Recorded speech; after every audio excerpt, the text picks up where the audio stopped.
Terus yang hebat tentang Uzbekistan tuh GDP-nya 4.000 US, tapi kita hampir tidak melihat ada homeless, nggak ada pemulung. Di sini tuh bersih banget. Terus ini juga ini mungkin botaknya kenapa ya?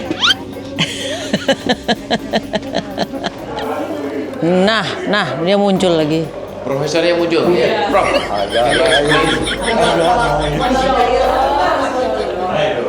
Aku berada di Afrosiop Museum, adalah museum arkeologi yang penting di Samarkand yang menyimpan peninggalan dari kota kuno Afrosiop, cikal bakal kota Samarkand, dan sebelum dihancurkan oleh pasukan Genghis Khan pada abad 13. Di sini banyak sekali lukisan-lukisan di dinding, mural-mural kuno yang menggambarkan kehidupan, diplomasi dan budaya bangsa Sogdiana, peradaban penting di Jalur Sutra. Kaki kanan dulu. Bismillah. Assalamualaikum. Waalaikumsalam. For the girls and we pay them as well.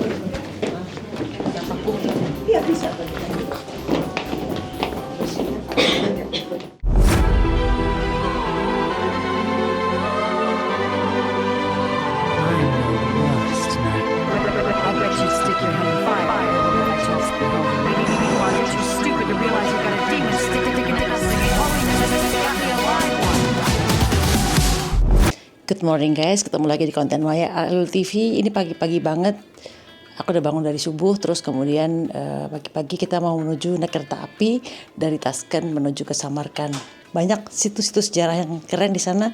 Seperti apa serunya? Ikutin terus. Dari Tashkent ke Samarkand naik kereta api. Berangkat.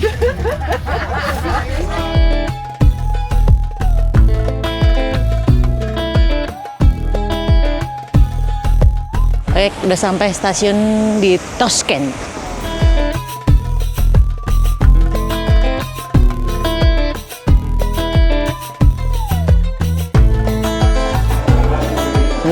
Nah, dia muncul lagi.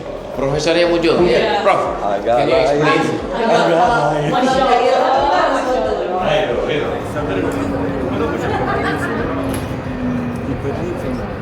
Naik kereta api dulu guys.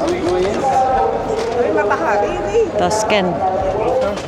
Oh, keretanya kemana nih? Yuk, berangkat. Tashkent.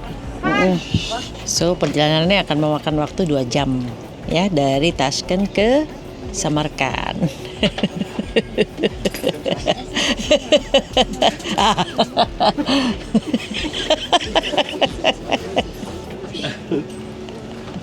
Terus yang hebat tentang Uzbekistan tuh GDP-nya 4.000 US, tapi kita hampir tidak melihat ada homeless, nggak ada pemulung. Di sini tuh bersih banget.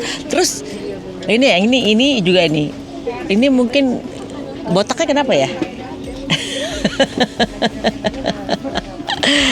Nah terus apa lagi ya? Oh ya, kalau kemarin kita naik MRT, karena kita turis, jadi anak-anak muda di sana tuh memberikan kita tempat duduk, walaupun tadi mereka duduk di tempat duduk di MRT, dan kita dikasih tempat duduk. Jadi mereka tuh ramah banget, bagus banget buat turis, aman banget.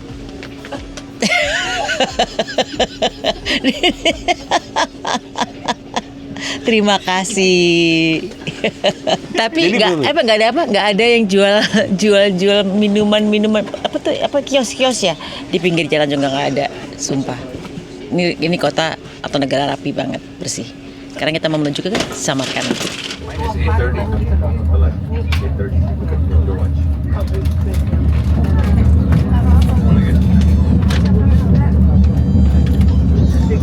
Kita jalannya mundur.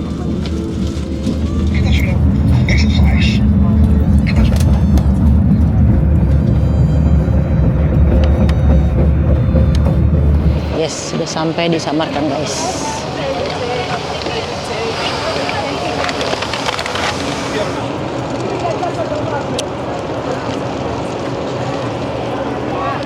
Baik, udah sampai guys ya di Samarkand. Habis ini kita mau ke museum.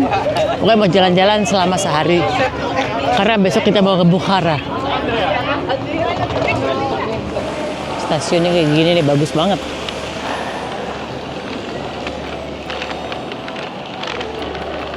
Well, ladies and gentlemen, welcome to Samarkand. It's the best city in Uzbekistan, and you know why? Because I'm from Samarkand. Oh, nice. This is my hometown. I was born and brought up in Samarkand. And just to remind you my name, Marat, M-A-R-E-T, like tennis. It's a very interesting museum in a short while. It's called Afrosiab Museum. Drive should take approximately, we say jigits. You know, on our number plate, we have the first two digits. Like, we have a special joke about that type of accommodation. We say you have to go, we just had to find the same channel as his neighbor was watching. So we could listen to his neighbor's TV and subscribers from 25 to 30 levels. And all this will be... Afrosiap. Right?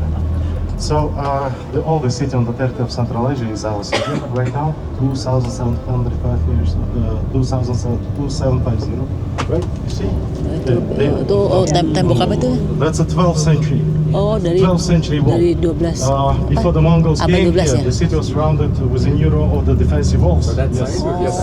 All that hill that you can see. Itu It's the biggest tembok-tembok city of the Central Asia. tahun abad 12. Yes, in the past. Great Wall of Mongols Samarkand. destroyed completely everything there. So Terus dihancurkan oleh Mongol. Temboknya kelihatan gede banget ya. There on It's a the left, mosque. further you see that yellow dome building Yeah, on the top of the hill. Can you notice it? It's a so in the Dari past tahun times, abad it's called 11, Quadrat oh. Vizir, called like the mosque of the Saint Patrick of all the travelers. So in the past, the merchants of the Great Silk Road, before they left to the west, before they continued their journey to the west, they would pray there and they would ask their Saint Protector to protect Banyak them during makam-makam that trip. juga ya. Further, on the left, there is a huge graveyard, the oldest graveyard cemetery on the territory of Samarkand. It was active since the 9th century until 2016. It's a southern part of ancient city of Afrasiab. Further, on your left, you see beautiful necropolis. Necropolis of the mausoleums called Shahi Zinda, complex of a life king. So, it's a place where several wives of Timur of Tamerlane, of our national hero, are buried in, and several of the generals. Ini masih Great Wall-nya Samarkand, guys. Mecca. Muslims are supposed to be buried facing the Mecca, right? That's why the southern part facing the Mecca has been chosen as cemetery. And it was active until 2016. Why since 2016 no one is buried there anymore? It's all crowded, no space. Further there, there's an entrance to the former Jewish cemetery. Itu ada yang jalan-jalan di atas itu loh. And pay attention to this. There are kind of holes, you see? Caves, tunnels. Oh, ada tunnels. gua-gua juga dalam situ ya. Some of these tunnels they were discovered quite recently, in 2008 and 9, when we were expanding this road. It's Wah, ini like gede this. banget ya. Apa? Sometimes. Ini The best patungnya time apa in di the situ? Tempat patungnya ULU, cucunya Timur Leng. Timur Leng. Yes. City of Afrosiab. And why KNK? Because they are unique. We are going to visit the very unique museum. Say good. Say good. Good. Do good. Itu begitu. And Kita lagi masuk di kota Samarkand good thoughts, good yang words, good ancientnya, deeds. yang kuno ya. Three. Good thoughts.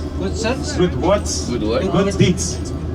Sing good. Ini kita sudah masuk ke kota tua Samarkand dan seperti kita tahu bahwa Samarkand itu adalah kota ini kota tertua di Uzbekistan dan sudah ada lebih dari 2.700 tahun dan menjadi pusat penting di jalur sutra, jalur perdagangan kuno menghubungkan Asia dan Eropa.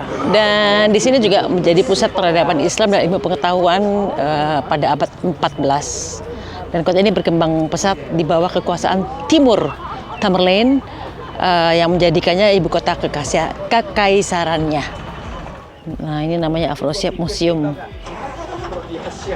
Sekarang aku berada di Afrosiab Museum.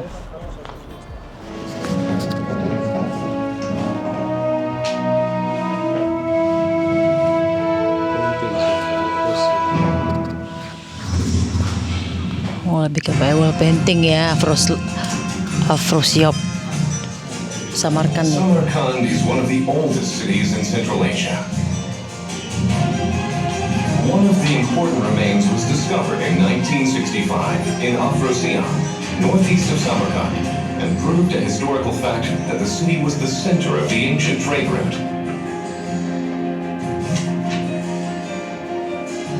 The murals at Afrosiab Palace are presumed to date back to the middle of the 7th century, during the Sogdian era. Discovered in the heart of the old palace site, the wall paintings attracted huge attention from worldwide academia by depicting the prosperity of the Sogdian era. Although the Afrosiab Palace became a ruin, the mural paintings show the ruler of Samarkand, Varkuman, receiving envoys from various countries, proving that Samarkand filled an important position on the international stage.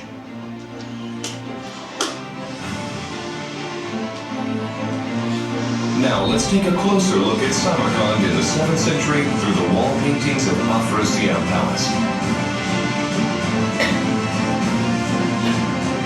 Afrosiab Palace. The ancient palace was found to have about 30 rooms during the excavation. According to Chinese records, it was highly likely to be a 2-story building. It would be a large-sized structure one could see from a far distance.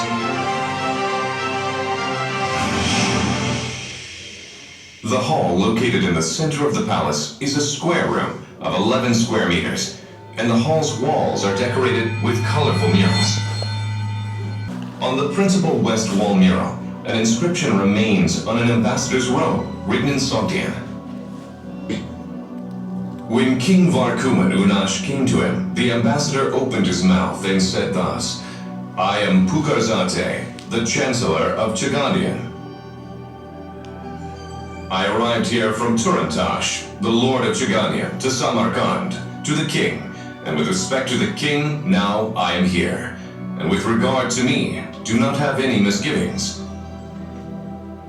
About the gods of Samarkand, as well as about the writing of Samarkand, I am keenly aware, and I also have not done any harm to the king. Let you be quite fortunate." And King Varkuman Unash took leave of him, and then the Chancellor of Chach opened his mouth. On the left side of the western wall are Chaganians, a main speaker of the inscription, and dignitaries from Chach. Chaganian and Chachi refer to Surkandaria province and Tashkent, respectively, and both are located in the west region of Samarkand. On the right side are shown a group of 3 in front of a man presumed to be a subject of the king. One has a leopard skin over his arm, and they may come from mountains like Tibet. Behind them stands Koreans wearing feathered hats and ring pommel swords. In the center, the Tang Dynasty's envoys bearing gifts of cocoons and silk also seem to walk from the right group. All of them came from the east of Samarkand. Around the group of the delegates, Turks are seated or standing. On both sides of the mural are shields and flagpoles, which are interpreted to show characteristics of nomadic tribes. On top of this, we can get a glimpse of the Turks' influence over the region. Then, what was depicted on the damaged upper section of the mural? Most scholars assume that King Varkuman must have been there. And others suggest there must have been a god.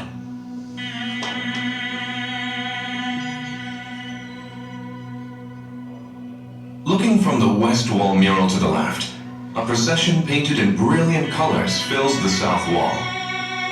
A guarded structure and a few people are at the lead. Moving toward the lead, the procession is approached by a rider on a decorated elephant. 3 figures on horseback follow right behind the elephant. 2 men on camelback move forward, and each man holds a club that appears to be used for a ritual. Behind them, figures wearing face masks lead 2 pairs of geese and an unmanned horse.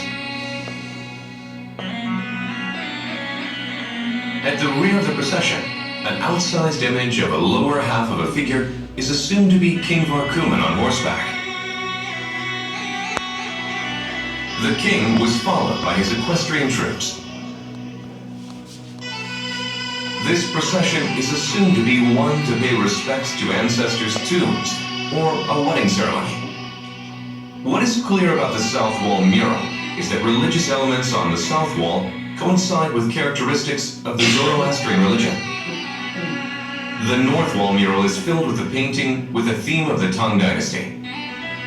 In a boat on the left side sits a lady assumed to be the empress of the Tang Dynasty. In the center, about 10 attendants and boatmen. Under the boat are imaginary creatures, ducks, a feeding mother bird, and baby birds and lotuses. To the right of the Empress's boat are guards sitting in a boat, water buffaloes, and cattle drovers. On land is a vigorous hunting scene in which a hunter on horseback is piercing a wild beast with his spear, and another hunter on horseback is about to shoot an arrow at another beast. Like the South Wall mural, here again, a figure in the center is depicted as an oversized image. Scholars mostly regard him as the Chinese emperor. It is not obvious why the entire northern wall was devoted to the depiction of the Tang Dynasty. Clearly, however, this region maintained a fairly friendly relationship with the Chinese dynasty. This is in line with a record that King Varkuman received a title from the Tang Dynasty in the mid-7th century. Lastly, let's look into the east wall near the entrance. On the left, we can recognize a man in a chair, reaching out his hand toward a round object. Another man kneeling down in front of him, and a man on horseback. As on the right, there are seen naked children, a person holding the tail of a water buffalo, fish, and ducks. This is assumed to depict the aquatic or swamp scene. This scene could be interpreted by some scholars as a paradise of India, or of the Zoroastrian religion. So far, we've examined the Afro-Siab murals on the four walls. Because most parts were irremediably destroyed, we could not get a complete answer to the descriptive narrative of the wall paintings. However, we could get a glimpse of not only political and diplomatic relations in the Samarkand regions of the 7th century, but also of religions, rituals, lifestyles, and arts through the exquisite descriptions and paintings of brilliant colors. Although the Sogdian era came to an end due to the attacks of the Arabs, the prosperity and internationality of Samarkand seen on the murals still remain today.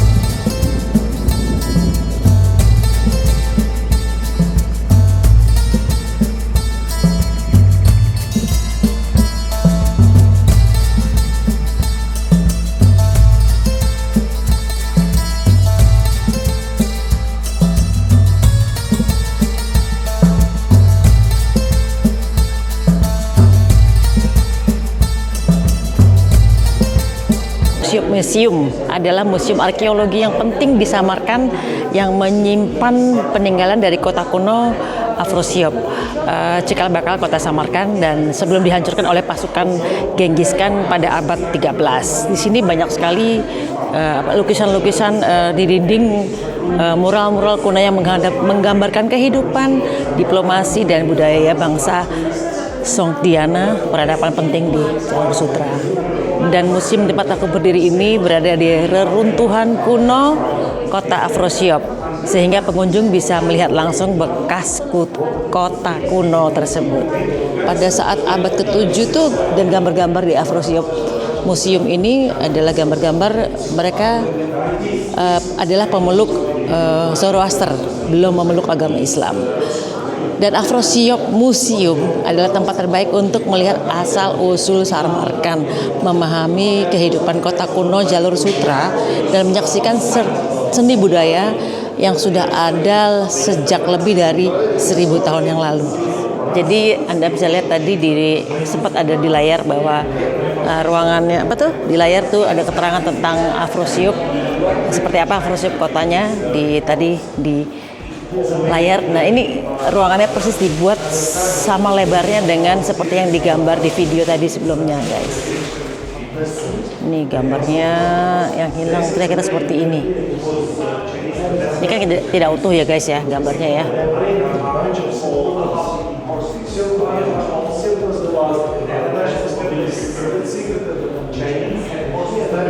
Jadi aku berada di luar Museum Afrosiop. Susah banget ya, Afrosiop. Nah, itulah kira-kira. Mas Suami. Jadi kalau misalnya kalian ke Samarkand, boleh kalian mampir ke Afrosiop Museum. Sejak kapan sih kota Afrosiop ini dihancurkan? Ini mulai dihancurkan oleh Genghis Khan tuh sekitar tahun 1220. Dan bukan tanpa sebab, ini bagian dari perang besar antara Mongol dengan Kekaisaran Khwarezm. Jadi memang waktu itu gara-gara Kekaisaran Khwarezm membunuh beberapa utusan-utusan dari Mongol dan Genghis Khan marah. Kemudian dia menginvasi besar-besaran ke Asia Tengah sebagai bentuk balasan terhadap Samarkand dan kemudian dihancurkan kota Afrosiop. Dan kemudian dari 400.000 penduduk tinggal 50.000 dan sebagian dijadikan budak, sebagian dihancurkan, dijarah, dan infrastruktur dan kejayaan kota ini benar-benar runtuh. Makanya di Afrosiop Museum ini adalah sedikit peninggalan dari Afrosiop tadi itu. Nah, setelah Samarkand dihancurkan, kemudian di era kepemimpinan Timur, kalau nggak salah tahun 1370 ya, kota ini dibangun ulang besar-besaran dan dijadikan pusat seni, ilmu, dan juga arsitektur Islam. Jadi setelah dihancurkan oleh Genghis Khan, 150 tahun kemudian kota ini kembali menjadi bangkit dan menjadi kota yang salah satu kota yang paling indah di dunia. Bahkan lebih megah jadinya sekarang daripada sebelumnya. Keramik abad kedua akhir sebelum Masehi. Ini semua peninggalan sebelum Masehi loh guys. Jadi benar-benar kuno banget nih. Keramik-keramiknya semuanya ya kan. Tersimpan rapi.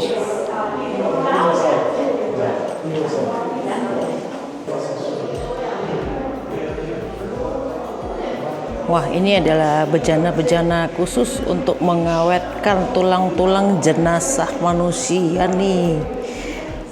Wow.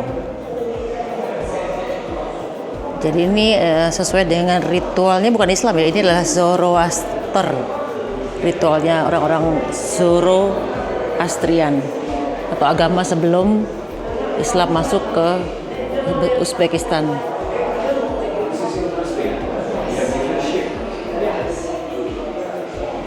Because you know that astrology and everything we took it from China. Saat perbaikan lukisan dinding dikonservasi dari perbaikan lukisan-lukisan dinding nih. Dates back to the first after 5th century AD. Dan ini adalah kira-kira peta daripada Afrosiap, kota Afrosiap.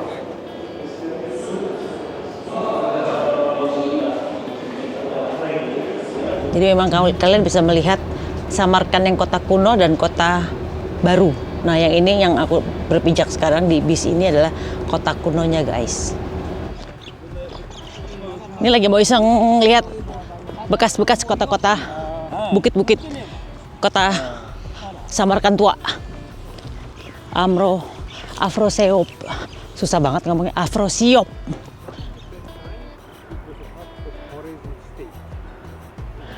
Ini adalah bekas kota-kota Afrosiop atau Samarkand tua yang sudah hancur oleh Genghis Khan. Jadi memang sengaja tidak dibangun lagi supaya kita bisa melihat lagi bekas dari Afrosiop, kota Afrosiop kuno ya. Dan tadi kan yang masjid di depan sana tadi yang kita lagi lewat tuh, yang bagus tuh dibangun oleh Kekaisaran Timur, bukan lagi Afrosiop. Dan kita bisa lihat di sebelah sana tuh bagian, kalau bangunan-bangunan yang di sebelah sana itu bangunan dari Amir. Samarkand kota tua atau Afrosiop sudah nggak ada lagi ya guys ya, sudah nggak dibangun lagi. Di kotanya dibangun di luar tembok kota tua ini. Dan yang paling baru adalah museum itu adalah disimpannya berbagai macam peninggalan-peninggalan dari kota Afrosiab. Tuh museumnya. Ini tanah Afrosiab yang sudah hancur 2.700 tahun yang lalu. The young people, I guess, they're coming here to make a picnic. Legend, the first brewery was opened here in Samarkand. Yes. And anyone who's familiar with the biography of our gypsies, you will see they are the only dark-skinned people of Ini udah Samarkand. masuk ke kota yang baru ya guys, Samarkand ya. They are native not to Central Asia. They locals were calling them like Multone. Ask any man, why you are not working, but your wives or kids are working.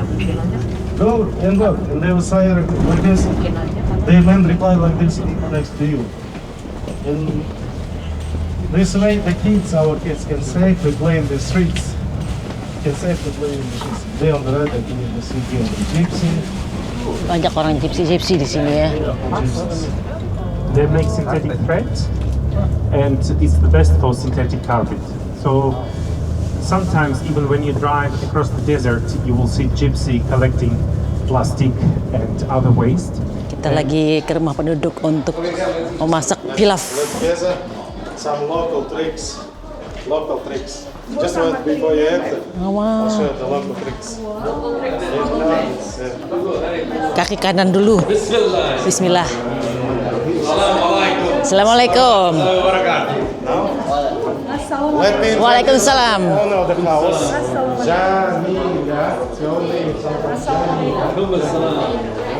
Wah, ini makanan asli Samarkand guys.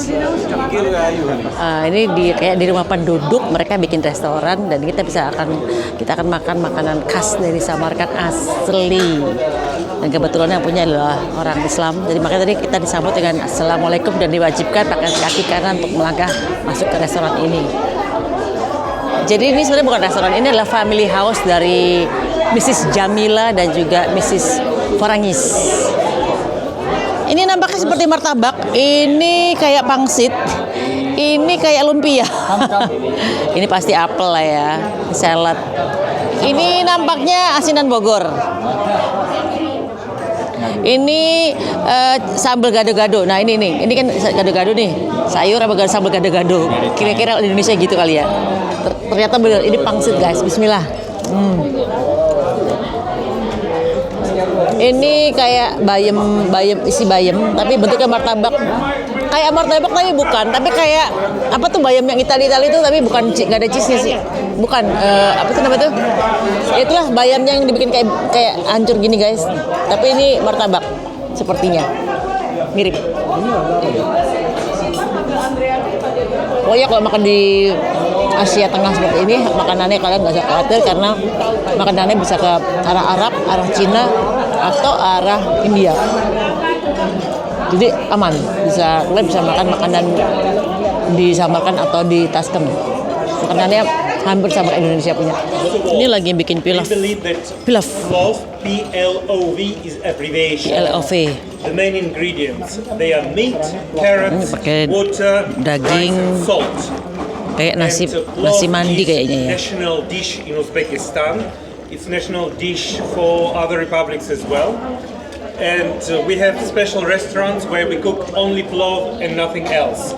In big restaurants, plov is makanannya dibuat 50 milliliters of oleh oil. Warga asli atau rumah yang punya rumah nih. Meat, we fry meat.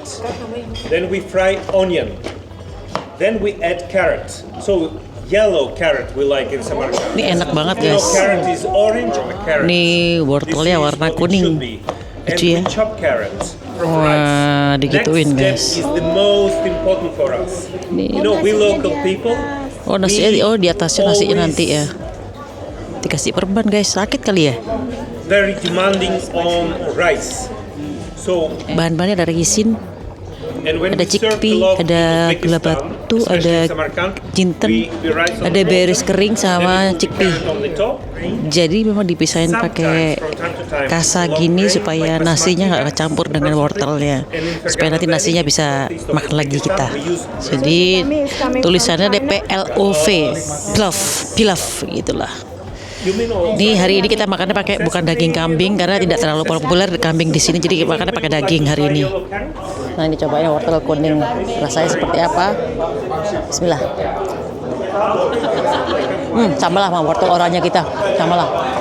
Lebih empuk aja dikit. Nah ini. Ya nggak jatuh. Tapi kan biasa blesek. Nah ini berasnya udah cuci ya, terus dimasukin di atasnya. Berasnya long grain. Kasa tadi itu. Pilaf, beras pilaf.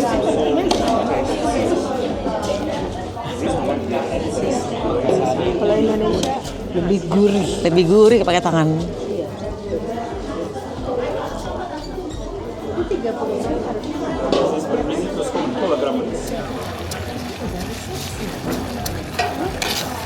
Ini pakai garam ya. mati deh lo kebanyakan garam. Garam. Kalau lu dapat bagian Dikasih air nih ya. Jadi nggak kasih betul-betul. serem sih lihat garamnya. Kan dikasih kasa tadi. Oh ini untuk Itu yang coklat-coklat itu sesame oil, sesame oil. Iya. Oh dikasih ranting.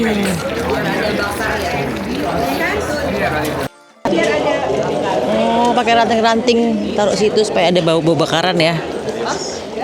Diaduk. Asal Anda tahu ya di Uzbekistan ini makanannya serba tepung. Jadi apapun banyak kan terbuat dari tepung. Misalnya kayak martabak, kayak apapun tuh kayak banyak tepung-tepung jadi gampang kenyang kita di sini. Sama pilaf ini salah satu yang aku suka kemarin aku cobain enak banget guys. PLOV, pilaf. Okay. Oh, you do it in your. Okay. I know the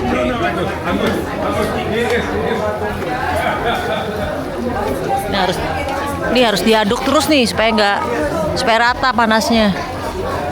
Nah ini tepung-tepungan terus nih kita dapatnya. Oh, action nggak? Enggak. And ladies and gentlemen, we use these. These are special holder for the bread.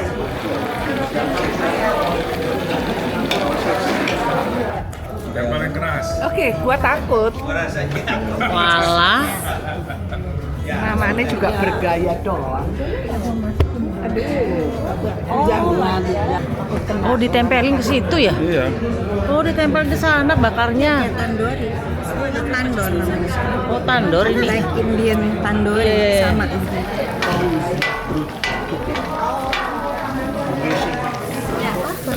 Dia mau jadi itu loh. Tapi buat tutupin plastik sekarang. Oke, ini supaya rata ya. Ini topping pilafnya. Nasi yang tadi lagi dimasak guys. Dari ayam, chicken, ini daging. Nah ini pemilik. Ini pemilik rumahnya. Because she says, of course, for the family, I would like to have as a daughter-in-law the team who cut, who chop meat. Kita bukan.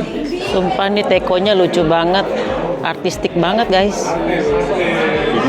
Ini pisau untuk motong buahnya juga lucu banget bentuknya nih, lihat nih kayak mainan. Padahal ini tajam loh. Tempat minum tehnya juga lucu, unik. Tuh minum teh.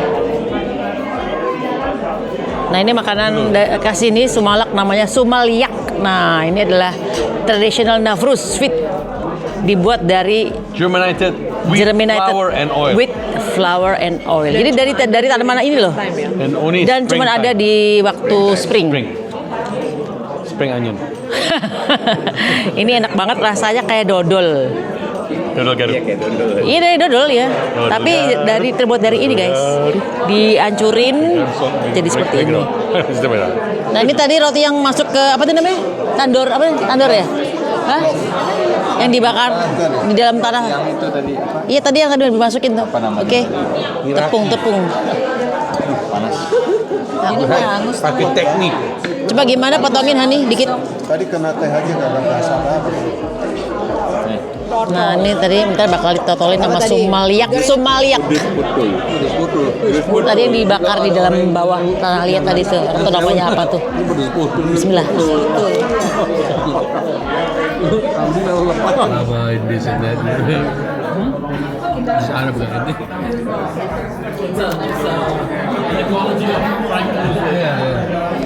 Nah nasi udah jadi. Wow.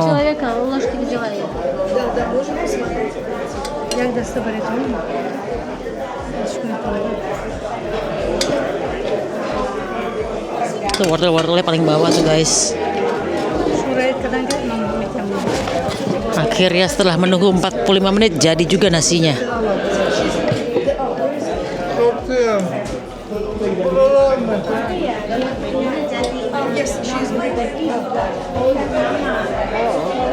Jadi pilaf itu namanya nasi ya guys. Ini kalau bukan rasanya nggak kayak nasi mandi, beda lagi ya. Atau nasi kebuli beda, nasi ini rasanya beda banget tapi enak juga. Nih tadi yang udah dipotong-potong jadi begini. Daging ayam sama wortel. Ini bakalnya makannya ini adalah sebagai toppingnya si nasi pilaf itu, pilaf.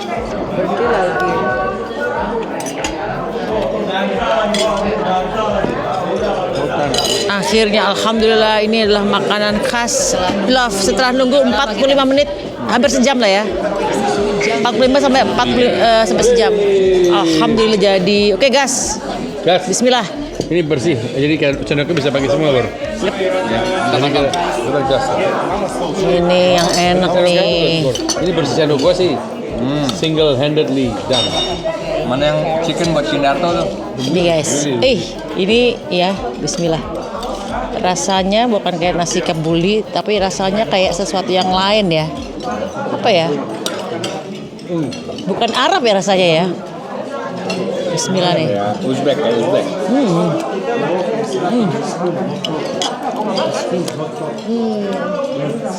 Rasa kaldunya di nasi itu enak banget. Gila. Enak banget parah. Very good. Ini kalau kalian ke Uzbekistan pesan nasi pilaf. Dengan pilaf PLOV itu, atau kalian bisa lihat resepnya di YouTube di nasi pilaf rice PLOV rice. Nah ini versi ayam nih. Sumpah guys, ini hal yang sangat menarik di Uzbekistan dalam makanan nasi pilaf ini.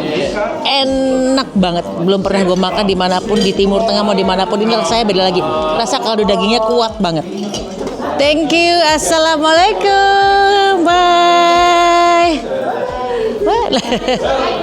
Jadi ceritanya kita menikmati makanan penduduk asli di rumah penduduk yang memang sudah dikontak.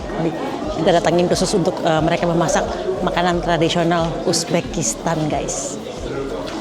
Dan sekarang kita mau check-in ke hotel dan istirahat. Ini rumah penduduknya seperti gini, guys.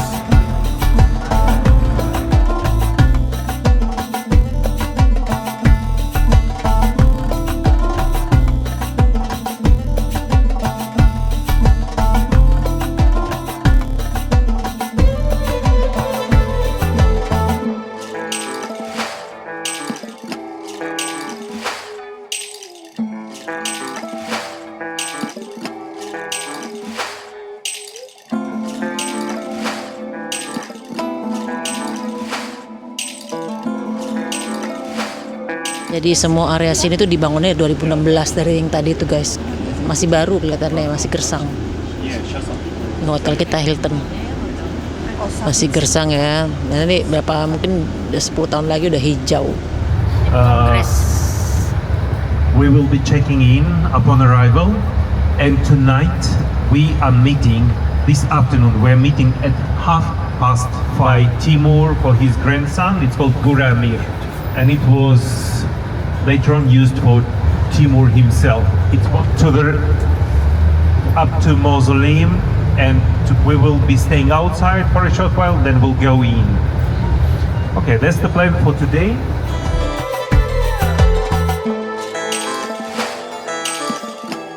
Yes, sampai di hotel. Ngantuk guys, habis makan.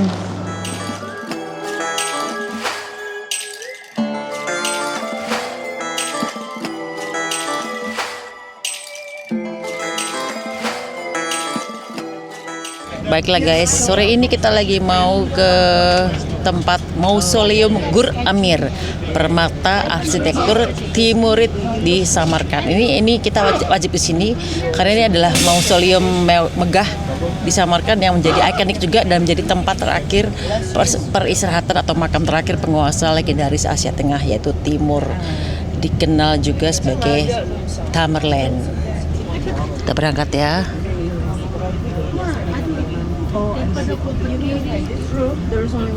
Nah, jadi kalau yang bangunan hotel yang aku tinggal di Hilton, area Hilton ini semua adalah bangunan baru karena bangunan-bangunan yang kuno atau antik atau yang emang jadi sejarah tidak boleh areanya dibangun, tidak boleh dibangun dengan bangunan baru dan tetap harus dipertahankan karena Samarkand terkenal dengan situs-situs sejarahnya. Jadi semua ini adalah bangunan baru dan area baru ya guys. Semuanya kita lagi mau menuju ke area kuno Samarkand. Ya, jadi area baru ini dibangun karena tahun 2022 kemarin sempat datang 15 kepala negara dunia datang menuju ke Samarkand. Jadi area baru kenapa dibangun? Seperti itu. And the doors bring us to the courtyard. Yes. Why do, by the way, there is a cultural tradition. Pintunya punya gaya sendiri ya. Pintu-pintu rumahnya. Because of the construction of that complex, they made road wider. But why the doors, the gates is important? If you want to tell about the family, about the head of the family, man, look at the door. Lihat pintu-pintunya tuh. Door, if the door well decorated, expensive one, man, he is a real man. He looks after the family and he looks after the house. Kenapa pintu-pintu rumah di Samarkand ini di Uzbekistan kebanyakan semuanya tertutup-tutup tinggi karena mereka menjaga kehormatan, menjaga privasi. Karena di situ di rumah itu tinggal seorang perempuan yang harus dijaga kehormatannya. Jadi bukan cuma pakai hijab aja yang ditutup, tapi pintunya juga tertutup tinggi dan rapat. Juga pintu itu merupakan perlindungan cuaca yang sangat ekstrim ya guys. Selain budaya privasi, ada juga itu juga merupakan tradisi atau desain tradisional juga, serta tentunya keamanan ya. She should stay at home. She should look after children. She should look after her husband. Like, I mean, quite popular factors, and how it's possible that he didn't make good money. But they said, no, you should stay at home because everybody arrives and they said, she is working, it's not good. About how many people works there, Abdullah will tell you by himself. Or Idris also will be with us too. Tapi sebelum kita ke Mausoleum Gur Amir, kita mampir ke Samarkand Bukhara Silk Carpets tentang craft kerajinan tangannya Samarkand karpet dari silk atau dari sutra. Nanti baru malaman kita ke mausoleum ya guys.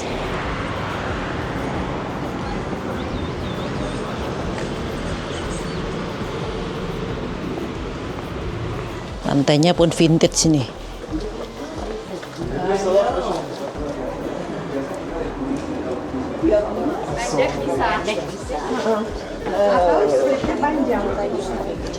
Ini bahan-bahan karpetnya seperti ini, terbuat dari walnut shells, pomegranate shells.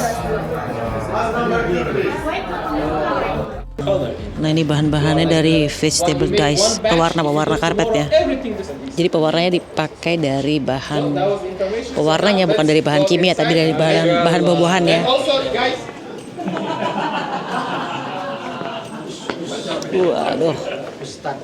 Aduh. Wow, ini semua bahannya dari bahan-bahan natural. We can quickly form a line here. I'll explain carpet. Some of them Ini semuanya handmade some of carpet them ya. are wool, some is a mixture. For example, this is just a regular silk carpet. Whole carpet is made out of wool, and there's some silk touches you see in here. So if you put the spotlight or something, it's gonna be much shinier as well. This takes 2-3 weeks. This takes minimum 3-4 months. Jadi semakin rumit pembuatan karpetnya akan harganya semakin mahal. Seperti batik ya, seperti batik juga semakin rumit, gambarnya semakin mahal. Jadi macam-macam karpet di sini, ada yang dari embroidery atau rajutan, ada yang dari macam-macam lah pokoknya. Ada yang dari rajutan, ada yang dibuat menjadi lukisan, macam-macam. Jadi Anda bisa pilih karpet sutra di sini. Contohnya seperti ini yang rumit ya, semakin rumit gambarnya semakin mahal. Ini rumit nih.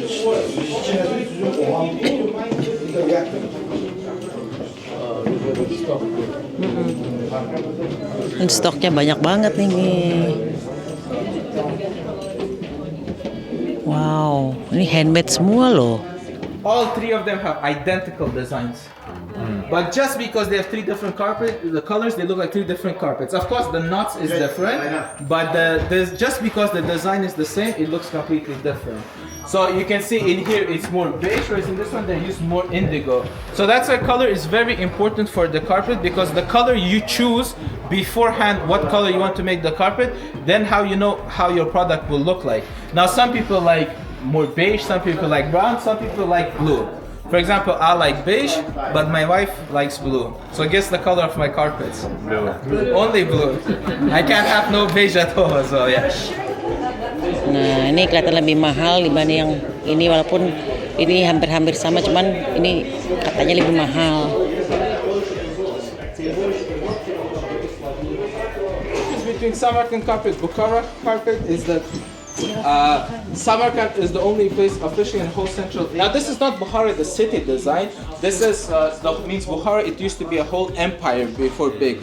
If you go originally, if you go to the books and look at about the carpet, this is actually called originally Turkmen Tekke design, from the Tekke tribe.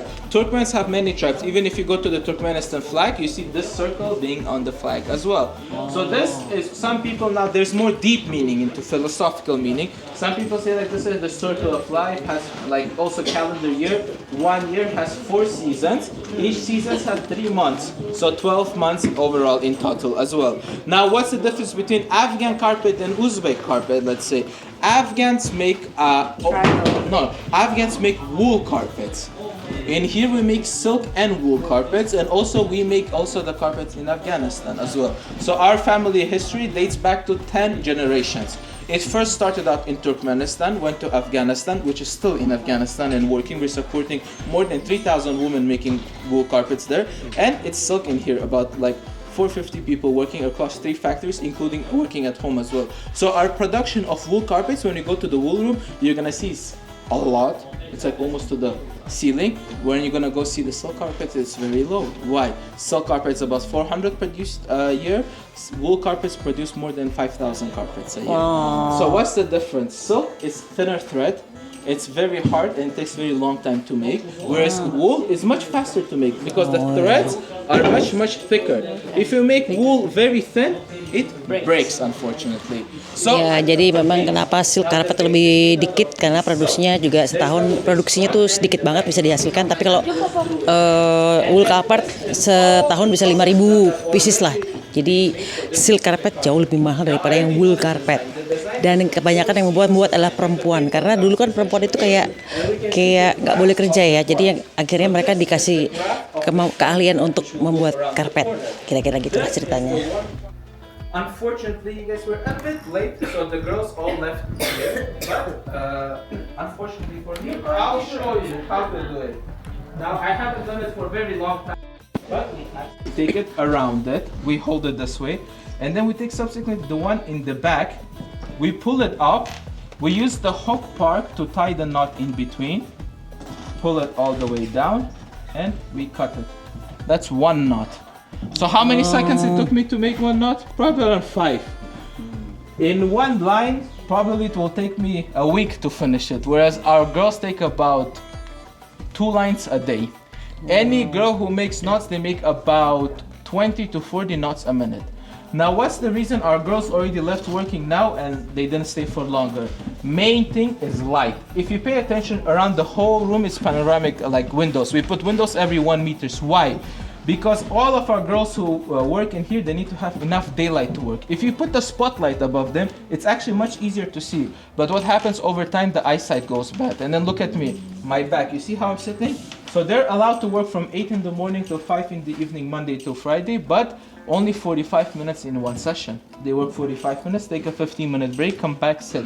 That's why our carpets are taking a long time, because we follow this regulation. Apart from the 1-hour lunch break. And every girl who works in here gets paid per. Jadi ini kerjaan yang sangat lama ya guys, dicicil pelan-pelan sampai rajutannya semuanya lengkap. Sayangnya pekerja-pekerja wanitanya sudah pada pulang karena kita udah sore guys. Mengapa di sini pekerjanya kebanyakan wanita sebagai perajut karpetnya? Karena laki-laki dianggap tidak mempunyai kesabaran seperti wanita. Jadi di sini mempekerjakan para wanita kebanyakan. Semuanya hampir kebanyakan wanita di pabrik karpet ini. Karena wanita lebih sabar.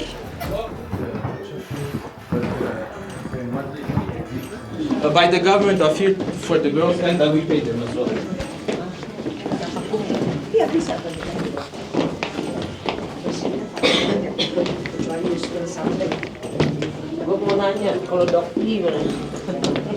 Ini adalah tempat penyimpanan wool karpet. This is all the wool carpets. Wow. Please, Wow. please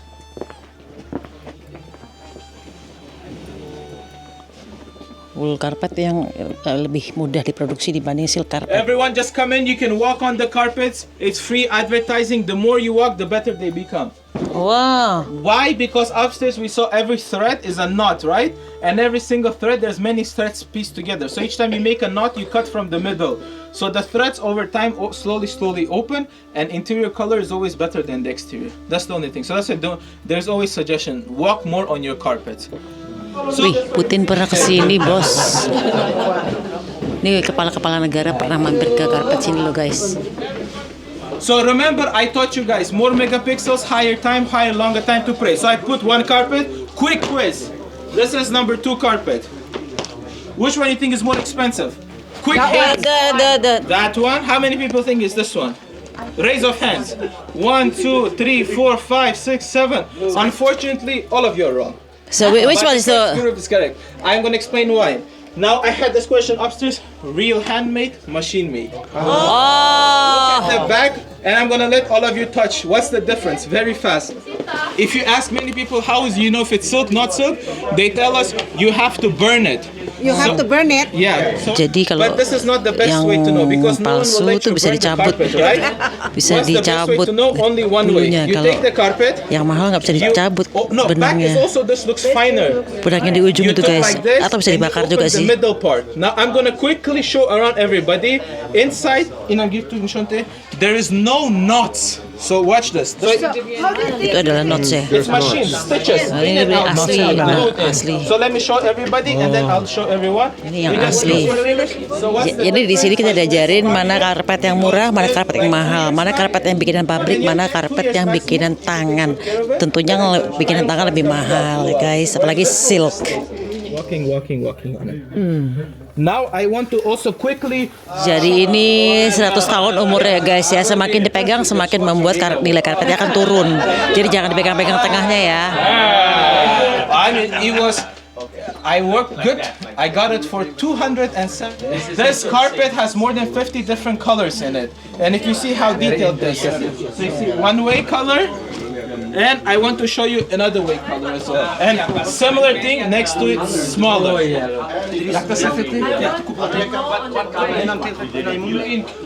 Silk carpets in Persia, they can compare it to this carpet as well. So if you touch this one, you can see how fine work it is. Is that like from someone from Naim? No, this is our work. This is one of the special works. That's why I say time to show off a bit. Wow, halus banget silknya.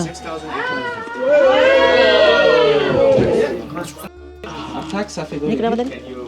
adanya. And watch the color change as Oh, mirip well. desain textbooknya. And one way, and I'll turn it around to see the other way as well. 4 biji. As well.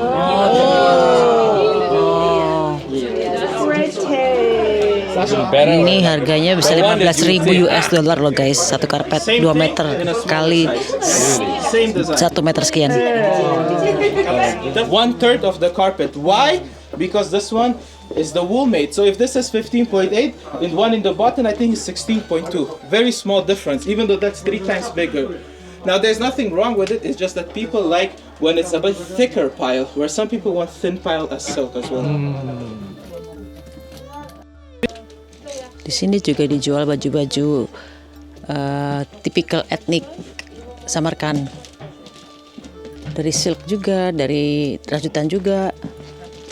Guys, kalau kamu lagi di Samarkand, kamu mampir restoran ini. Namanya Boulevard. Kamu pesan burger and cheese, itu enak banget parah. Ini rekomendasi aku di Samarkand ya guys ya. Jadi aku cuma makan burger nih, iseng mampir di sini. No thank you, I'm good. Gila. No, I'm good, thank you. Bismillah, enak banget guys, sumpah. Ini recommended banget. Pakai gini ya, jadi makanya pakai ini lebih enak, lebih seksi. Ada rasa smoky-nya, ada rasa barbecue-nya. Untuk gue ini paling enak. Best burger yang pernah gue makan. Gila, ini sumpah enak banget ya Allah. Burgernya kotak.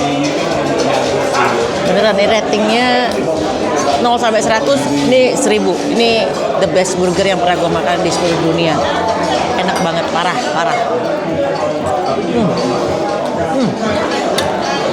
Gila.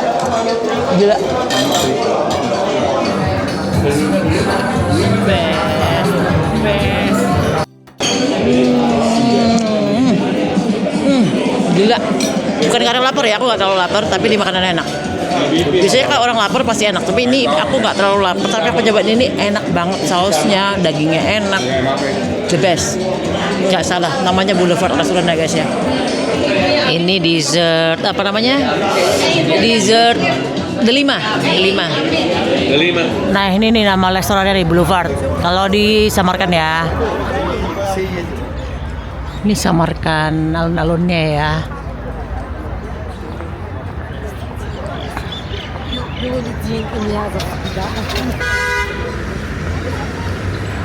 Jadi itu adalah foto patungnya Timur. Samarkand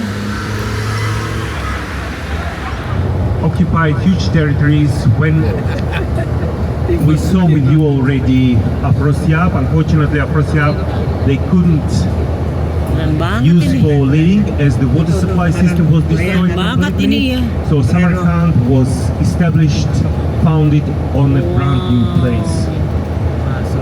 Okay, here we are, and this beautiful building is Mausoleum Ghuremir. We will be Mausoleum Ghuremir. Inside.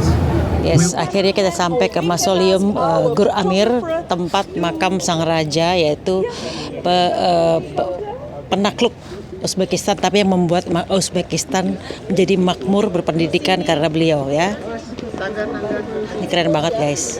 Harusnya makam ini dibuat untuk cucunya, tapi ternyata dia juga dimakamkan di sini. Ini dibuat tahun 1402 sampai dengan 1403.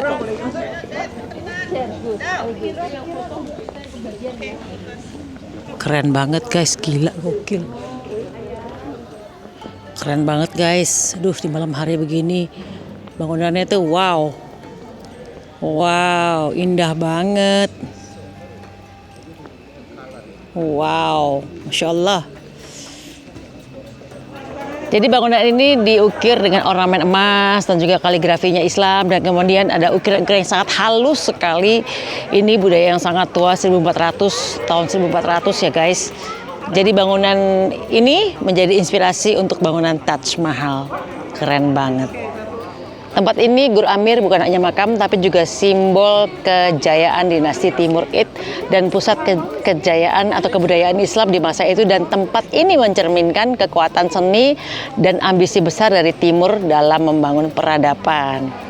Jadi kalau kamu ke Samarkand wajib mengunjungi situs ini karena ini keren banget guys. Ini benar-benar luar biasa dan tua banget.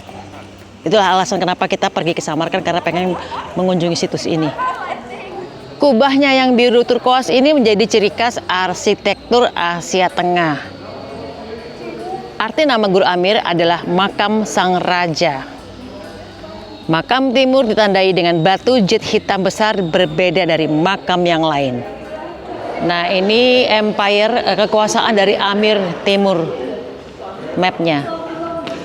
Jadi Amir Timur itu berasal dari mana? Turko-Mongol. Dia asli dari Uzbekistan tapi bukan dari Samarkand, dan dia mendirikan kekaisaran di Samarkand dan dia menjadikan kota yang sangat besar Samarkand ini dan menjadikan sebagai ibu kota yang sangat megah. Jadi berkat Timur, Amir Timur, Samarkand menjadi kota yang sangat hebat sekali dalam budaya Islam, dalam seni, dalam art, dalam pendidikan, hebat sih. Ini dianggap pahlawan oleh orang-orang Uzbekistan. Nah, kita sekarang masuk ke dalamnya ya.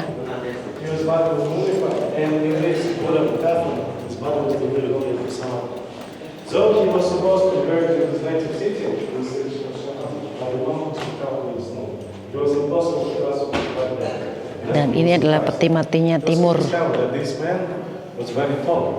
1 meter 78 centimeters on the height. In the 14th century, it's very old.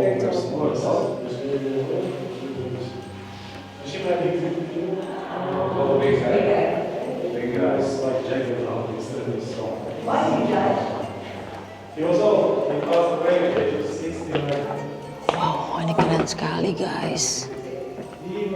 Wow. Masya Allah, keren banget. Nah, di sini adalah makamnya. Ya, ini adalah makam dari Amir Timur. Whatever you see here, all these decorations were made a little bit later in the 15th century when Timur's body was delivered here. Abad 15 ya guys. On a huge, massive golden chandelier was hanging from the ceiling. To the walls were hanging his clothes and military sword. That's it. All these decorations were made in the Oh, jadi sini adalah Amir Timur. Yang nomor 2 adalah cucunya berarti ya.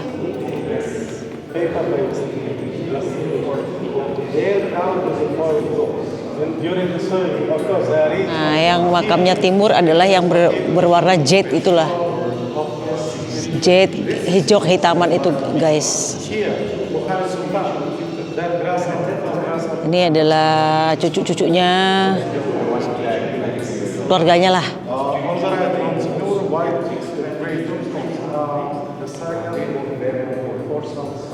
Nah, ini yang di atasnya dia si Timur ini adalah gurunya si Timur. Sementara dia di belakangnya. So underneath there's a cross. Jadi mengapa Taj Mahal itu begitu mirip dengan Gur Amir? Karena ternyata yang bikin Taj Mahal adalah cucu ke-8 dari Timur.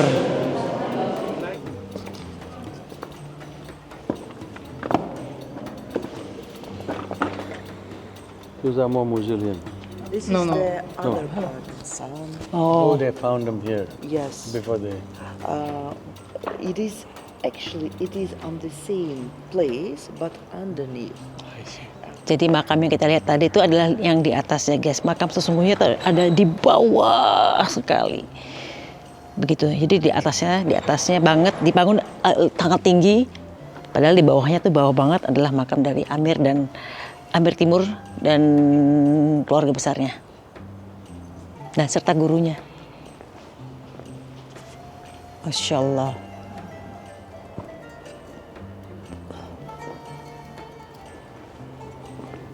Nah, ini wujud aslinya makam yang sebenarnya guys, bukan yang di atas tadi, tapi itu letaknya berada di bawah makam yang tadi itu. Nah, letak aslinya di bawah tuh di pintu ini. Nah, ini nih. Tetapi ini nggak boleh dimasukin ya.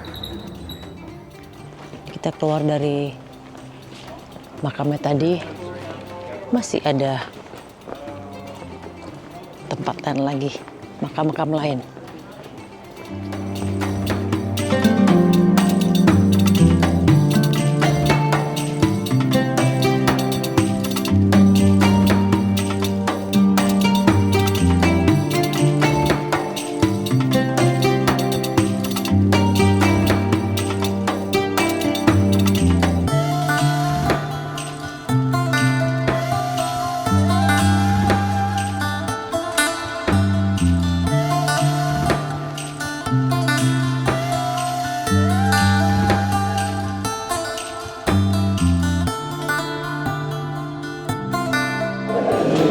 Beliau menunggu di sini.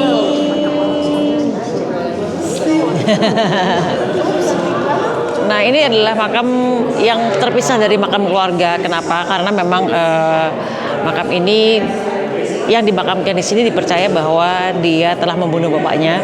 Makanya hukumannya adalah dia tidak boleh dimakamkan satu pekarangan dengan keluarga besar. Bahkan juga ada yang di bawah sana makamnya itu yang kepalanya nggak ada atau kepalanya terpenggal. Ini aku tunjukin ya. Nah, kalau mau ke makam ada di bawah sini guys. Turun ke bawah gitu, cuman kayaknya gue nggak mau ke bawah ya. Agak-agak spooky ya. Nah, ini kan terpisah dari pekarangan makam keluarga besar. Kalau keluarga besar ada di seberangnya persis. Baiklah guys, sampai sini aja reportku di tempat Mausoleum Gur Amir. Kalian kalau ke Samarkand wajib ke sini atau kemari. Karena keren banget.